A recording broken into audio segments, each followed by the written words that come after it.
And we kick off this evening with a look at the cinema. I'm not a complicated man. I like cinema. It's beautiful, beautiful cinema. Cinema history come to life. I found my solace in the small cinema I went to every Thursday night. I'm a professor of cinema. I go to the cinema for the stories. There was no competition between the cinema and seminar. I mean, it's not within the realm of conventional cinema. And now, here's Space and Johnson with a cinema review.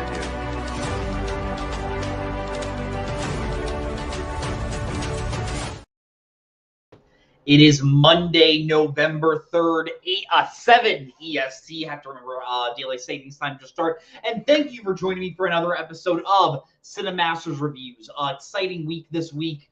I was only able to see one new release in theaters this week. However, we have another movie that is going to be dropping on Netflix this Friday. So I decided I'm going to be reviewing that. Those movies are Bugonia and Frankenstein. I hope everyone had a really fun Halloween weekend. I certainly did, and it helps that I was able to go out and see some movies. So I'm excited to talk with you guys about that tonight. I say we jump right into it, starting with our first review of the night, Bugonia. This is the latest film from Yorgos Lanthimos, as well as Yorgos Lanthimos' fourth collaboration with Oscar-winning actress Emma Stone.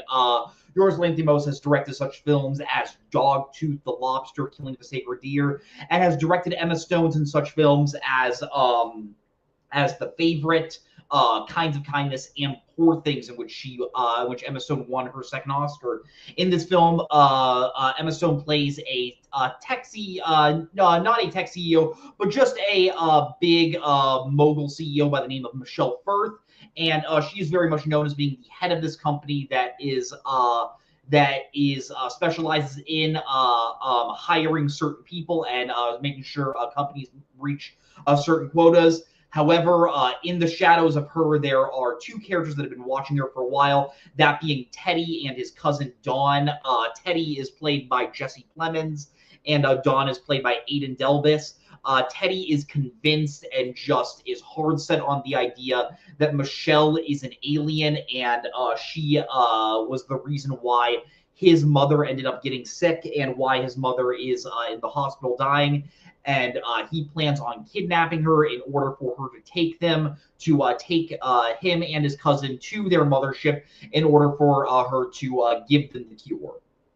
Yorgos Lanthimos definitely has a very particular style and flavor as a director. He is not interested in making any sort of conventional films. He always just thinks, what is the weirdest concept for a movie I can make, and how do I just make it as unsettling as I can? Maybe not necessarily in terms of visuals, but just in the terms of way of how characters talk, how deadpan everything feels, how the cinematography just makes you feel like such an outsider. And it's so funny. I think Yorgos Lanthimos is just weirdly one of those art house filmmakers that even though he is so art house, and even though he is so out there, the Academy weirdly responds to him. The Favorite won Olivia Colman an Oscar. I believe it also, and Poor Things won a bunch of below the lines Oscars, as well as Emma Stone winning an Oscar. And Poor Things is even weirder than Bugonia. Bugonia weirdly feels like a step down, even though it still does feel very weird. And I think the most interesting thing about Bugonia is, while not losing any of his style of his stylizations, like watching this movie, you immediately know it is a Yorgos film in the way the characters talk and the way the shots are composed. It still does feel like his most, in a way, conventional film, because while everything still does feel kind of out there, it still does feel like you are watching a movie set in our society. And maybe it's just because of everything that's been happening within the past couple of years. The idea of a character being so committed to the idea that one of our public figures is actually an alien and ends up kidnapping him doesn't seem that far-fetched. And I think Yorgos gets a lot of ideas out of the theme of just someone losing their self to a conspiracy. Teddy never speaks as if he's like shocked by this, by these like realizations that there are aliens walking among us. No, he is very committed. He says he has done his own research, and he says the government is trying to keep this from him, and he is just trying to make sure that he has someone on his side that is as committed to him, such as Dawn. Dawn is very much portrayed as sort of in the most respectful way, kind of a little mentally challenged, but just someone that wants to follow someone. And Teddy, while maybe not being like the most charismatic person, is somehow able to win over this feeble-minded guy by the name of Don to help them do their bidding. There's this really funny scene early on where Teddy is saying, in order for us not to be distracted, we have to chemically castrate ourselves. And Don is like, but part of me really wanted to meet someone. And Teddy is like, Don, if you are not fully committed to this idea, I'm not sure I can have you around. And just how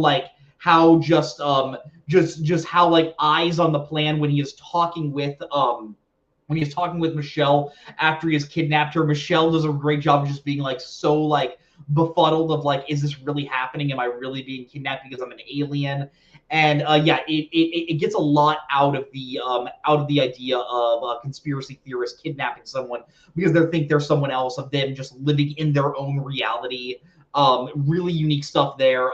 When Teddy first kidnaps Michelle, he immediately shaves her head because he says the aliens, Andromedons use their hair in order to communicate with each other, and so because of that he needs to shave Michelle's head immediately. So yeah, really fun idea, really like in a way is mocking conspiracy theorists, but not in like a total way of like, look how moronic these people are. It just is just showing a reality where like, hey, what if these people just took a step too far in their actions? I think all of the performance in this film are absolutely incredible. I already touched on it a little. Jesse Plemons is maybe getting my performance of the year. The way how he delivers his lines in this movie while being like slightly deadpan and also a little emotionless and just so nonchalant and saying the most insane things of like, yeah, my mom is sick because the Andromedons are infecting their virus down onto Earth, which is causing the bees to die off. So in order to do that, I have to kidnap this woman, and she's going to take me to the mothership on the lunar eclipse. That is really fun. And also there are just scenes where Emma Stone's character finally starts lashing out at him, and he starts losing his cool. Jesse Plemons, I didn't realize this until this film, when he is asked to play a character that is just completely losing his cool and just going insane, just screaming and yelling and just crawling around, he does that really well while also playing reserved incredibly well. Jesse Plemons is an actor I really enjoy, and I think of seeing all of his parts, whether it was on Breaking Bad, whether it was in Civil War, whether it was even in Game Night. I think he is really skilled at taking a character that does not show a lot on the surface, but is just hiding so many emotions deep down and is so sure and confident of himself. That is the funniest thing about this character. So many actors would have played Teddy as like this pathetic guy, and while we as the audience kind of see him like that, I think the fact that Jesse Plemons plays it with so little self-doubt makes the character so incredibly effective. Emma Stone is once again just so great as this character, Michelle. When we're first introduced to her, we learn that she's this character that is trying to seem compassionate in a way. She's trying to be inclusive with her hiring practices. At the same time, she's very much annoyed by everything around her. She's super passive aggressive in everything she does. Every time she goes home from work, she always says, all right, it's 5:35, you guys can go home. Unless you have something to do, in which case you can stay. But if you don't, it's your choice. You can go home, but you can totally stay if you want to. And just you just feel like she's judging these characters at every single line. And yeah, her instances when she is kidnapped, Emma Stone plays this part in such a unique way where like most instances where you're watching a movie where someone is kidnapped, they're panicking, they're always out of breath, they're always just thinking, how can I get out of this? And she just kind of like plays it as if it's sort of like an annoyance to her. Like she definitely wants to get out, but she's never like in major threat of her life or like taking what Teddy is telling her into like it just doesn't sound that ludicrous to her, which is just really funny and just adds to more of just the mystery of like what is going on with this movie? What is her whole role in this? Is she actually an alien? These are all these questions you're asking yourself throughout the movie and where it goes. I'm not going to spoil it, but it ends up taking you to some really, really unique places. Aiden Delvis is kind of the heart of this film. This is a character that I think could have been played a little offensive, but I don't know the condition of the actor, but I think he plays the character of Don really, really respectfully. He is the one character where you're really just hoping like nothing bad happens. At the same time, it's a Yorgos movie, so you're like something bad probably is going to happen. You genuinely feel bad for this guy because he's like just sort of like Teddy's servant in a way in how he is. And how he's just paraded around by Teddy. But no, Aiden Delvis does a really great job at this with this character. But yeah, like I said, really, really funny movie. And just the way it lampshades all of these conspiracy theorists with how it shows how Teddy has come to these conclusions is really, really funny. The actual kidnapping scene, which can usually be like a very really like emotionally harrowing scene, like see this person like get taken from get taken from their habitat. This one kind of feels like the kidnapping scene in Fargo, but even more tongue-in-cheek, where like I won't say that the disguises that Teddy and Don dress up as, but they're really, really funny disguises, and just how like they can barely catch Michelle, how it's like played with no music. Score, by the way, is great, which I will get to. Played with no music, and then when it finally happens, it just happens in the most nonchalant way of when she finally passes out from what they inject inside of her is really, really funny. Just all the humor the entire way through. There was this police officer character played by, I forget his full name, but he is someone who appears on John Mulaney's show, Stavros Halkias. Really, really great in this movie. Has this really unique look that just feels like just at home in a Yorgos movie. And his relationship with Teddy, which just feels very awkward. And like you learn that this cop was Teddy's old babysitter, and he keeps saying like, you know, I know you probably weren't looking forward to a meeting with your old babysitter, but I just wanted to come over when the whole kidnapping has gone to a local level. Is really, really funny there. So yeah, really funny movie. If I were to pitch this movie, it kind of feels like a humorous version of Frailty. I'm not sure if any of you guys have seen Frailty. It was a movie with Bill Paxton where he plays like this religious zealot that feels like he's getting messages from God to exorcise demons, and those demons just end up being like real people. That movie is played in a much more dramatic way. This feels like a more comedic version of that, where Teddy feels like it's his job to show that aliens do really walk among us, and it is really, really funny there. Yeah, like I said, the cinematography does a great job of just making you feel like you're on another planet, weirdly, even though we know we're on Earth. It's not like Poor Things, where Poor Things, all the sets feel very man-made, and we feel like we're really just like on like a cool like gothic steampunk level world. This one, you feel like you are in the real world. At the same time, just the way how it uses the fisheye to make you feel uncomfortable, how just every single location feels like it was designed by a crazy person in a way. Like the office buildings that Michelle works at, it feels like something out of Severance, but maybe even less emotionally driven than that, where just these big white walls, very blank furniture. It just feels like everything is just had the life stripped away from it. And that is really, really cool how that is done.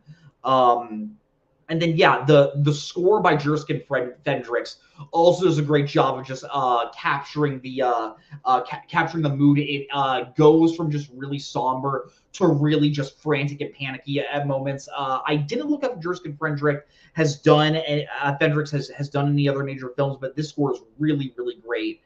If I were to say there's one thing I didn't quite love about the movie that I'm still trying to think about, the ending, the actual final 5 minutes of this film, I'm not sure with what it's trying to do. It does try to hit you with a couple of major zingers, and I'm just still thinking about, was that really effective? What was it trying to say? And I don't need a movie's themes to be completely ironed out to me. In fact, I actually prefer it this way than a movie that just completely hits me over the head.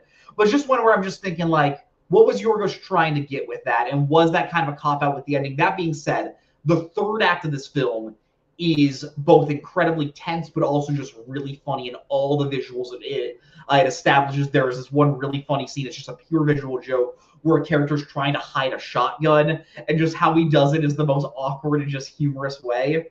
But yeah, if I were to say there's one major complaint is I'm still trying to wrap my head around the ending, and was it maybe a bit too much of a total shift? But I'm not going to spoil where it goes in the third act, because it does go in some very, very unique places. If I were to rate this movie on a scale of 0 to 10 videotapes, I'm going to give it a very, very good 8.5 out of 10 videotapes. I think this is a great movie and just another phenomenal film in Yorgos' filmography. He is the right kind of weird for me, and he seems to be the right kind of weird for a lot of people, where he's very much making his own original films. At the same time, he is doing such a unique flair, and people just seem to be drawn to them. When you have performances as good as Jesse Plemons and Emma Stone is in this movie, and when you just have this really unique feel, it's kind of hard not to be drawn to this movie. See this movie in theaters if you can. I would highly recommend it. I should have said this movie is based off a Korean film called Save the Green Planet. I have not seen that movie, but I want to check it out after seeing this movie. But yeah, Bugonia gets a big thumbs up from me. But I say we move right to the second review of the night, that being Frankenstein, directed by Oscar-winning director Guillermo del Toro. This, as you might have guessed, is the story of Frankenstein. It centers on a man by the name of Henry Frankenstein, played by Oscar Isaac. He is a professor that wants to create the ultimate creation, and in doing that, he ends up teaming with an assistant played by Christoph Waltz, and ends up making something that he dubs the Creature, played by Jacob Elordi, that we, through popular culture, know as Frankenstein's monster. I think most people probably know the story of Frankenstein. It's one of the more universal stories that I think we all know. Of the classic Universal monster movies, I've always viewed that story as the most tragic. Of here we have this man creating this creature that only acts in animalistic ways and ends up killing someone, and then you have an entire village end up killing this creature, and it feels like you are watching an animal die at the end of that classic Boris Karloff film. There have been a lot of interpretations of Frankenstein of Mary Shelley's original novel. I know Guillermo del Toro has said this is a story he has always wanted to adapt.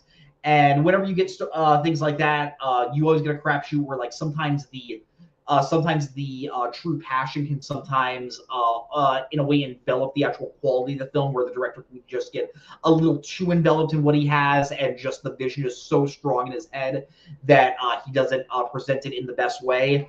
But I don't think that is the case here, because I think Guillermo del Toro does a great job making his own story of Frankenstein, as well as finding just the perfect director-story combination of Guillermo del Toro doing this story. Because knowing Guillermo del Toro is always someone that's drawn to fairy tales, drawn to monsters, drawn to stories that have these big, really unique visuals. It seems so perfect for him to adapt to this story, and I think he does it very, very well. It's rare that you see a movie with this much love put into it, but every single frame, every set, all the costumes the characters are wearing, perfectly capturing the aesthetic of the 19th century, of the dialogue, which even at times is a little bit too, like, overly written at points. Like, it's sometimes just like expelling the themes where it honestly feels kind of annoying at points. Even the faults the movie has, which this movie does have quite a few faults, which I will get to. It's easy for me to look past it, because I can just see the love and the passion that is put on screen, and the things that work so incredibly well.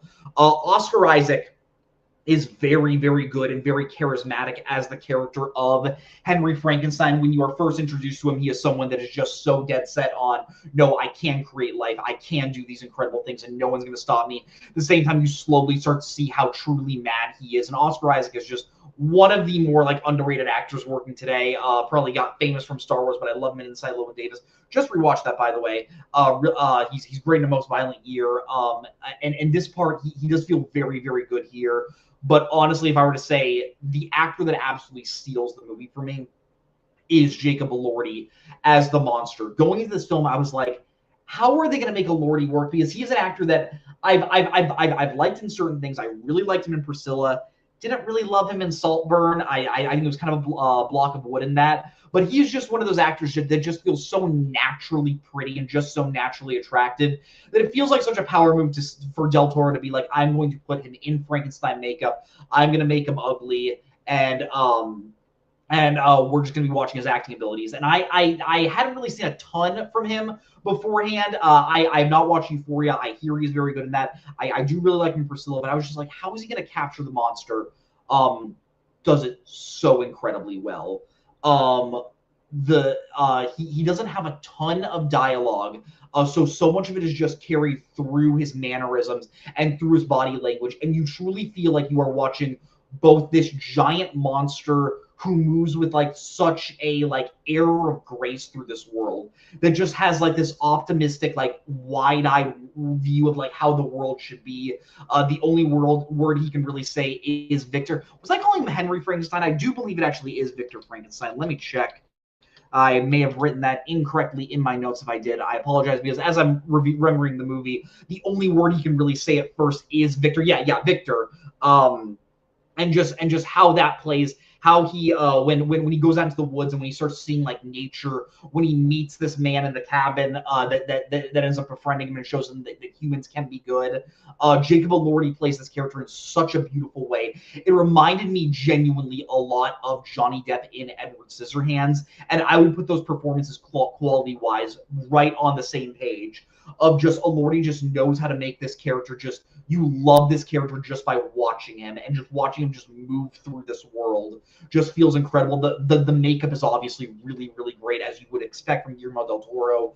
He does all the practical effects are excellent. Some of the CGI is a little bit leaves a little to be desired. There are some CGI deers at point where I'm just like, that is so clearly an animal, which I get it through just certain things.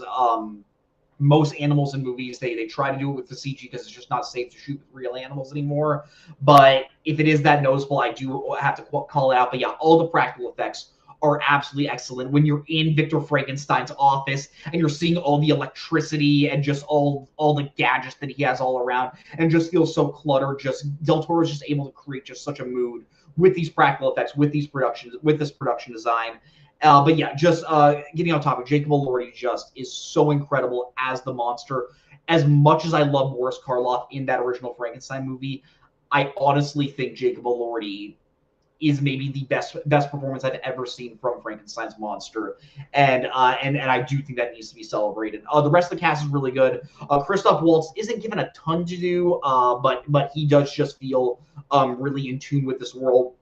Mia Goth plays a character that just takes a liking to Frankenstein's monster, and while and it really feels like maybe the most normal character Mia Goth has played, even though it is still Mia Goth, so she's gonna feel a little bit out there, but she plays that really, really well. I loved her in this movie. I've loved her in movies like X and Pearl. I really loved her in Cure for Wellness. She's a character. She's an actress that when you're asked when you just ask her like, hey, go insane, she does that so well. But watching her play this character a little bit more grounded, I think, was really, really unique. And I would love to see her in more Guillermo del Toro movies, because I think her sensibilities play really well in his worlds.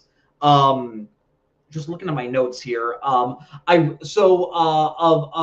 part of this narrative is it is very much split into two halves, specifically from the point of view where the first half is all through Victor's point of view, and the second half is all through the creature's point of view.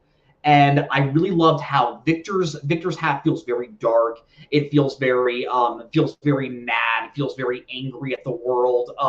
Like this character has been put down all his life, and he really wants to prove something.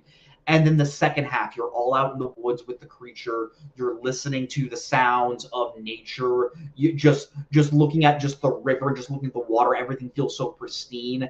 And I really do love the juxtaposition of these two halves, and it does create a really, really unique story. I think the movie might be a little too long. It comes in at around 2.5 hours. I was thinking I think if you make this movie maybe like 2 hours, 2 hours 15 minutes, I think you have an even better movie because I do think it is maybe a little bit too padded out. But I do really like how the narrative is just sort of combined to make this really really beautiful story of the character of Frankenstein. I will say with this movie being a Netflix movie, maybe I'm the only one that really has this issue. I've talked with some people, they didn't have the issue. There was a little bit of the Netflix like just polish that is there, which I didn't really appreciate. If that was Del Toro's directorial choice to make the camera look so clean and so like very much produced, fine, that's on it. I didn't really love it, and it took me a little while to get used to it. By the end, it didn't really bother me, but it just took my eyes a little bit to get used to. Alexander Desplat, the score. This is he's collaborated with Del Toro many times. This score is once again a really phenomenal score. And yeah, I think this movie just shows how universal the story of Frankenstein is of this man bringing this creation into the world. Everyone thinks that thing is the monster when really Victor Frankenstein was the monster all along. And while it does very much hammer the themes home, it weirdly didn't bother me because I think Del Toro just brings such a wonder to the story and directs it in such a beautiful way that I think you just can't help but get invested. If I were to rate this movie on a scale of 0 to 10 videotapes, I'm also going to go high.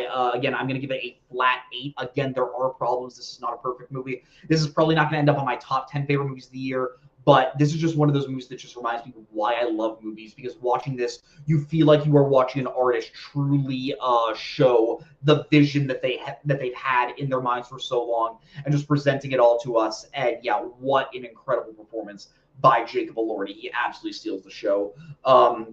I would say I'll go out and see it in theaters, but it's only in theaters for 3 more days. After that, it's going to be on Netflix. The second it comes to Netflix, please watch it. I know we're out of spooky season, but this is one you will not be disappointed by. But thank you all for watching this episode of Cinemaster's Reviews. Remember to like this video and subscribe to the video store. It helps grow our channel a lot. Next week, I'm going to be reviewing Predator: Badlands, as well as Die My Love, the new Lynn Ramsey film starring Jennifer Lawrence. Excited to talk about both of those with you. Thank you all for watching, and as always, watch more movies. And the award for most vapid film review of the century goes to... Okay, movie review. Okay, I thought it was beauty. And he's now in cinema hell, where one day we'll all be reunited. This is me at the Regal Cinema crying as I did through much of the film.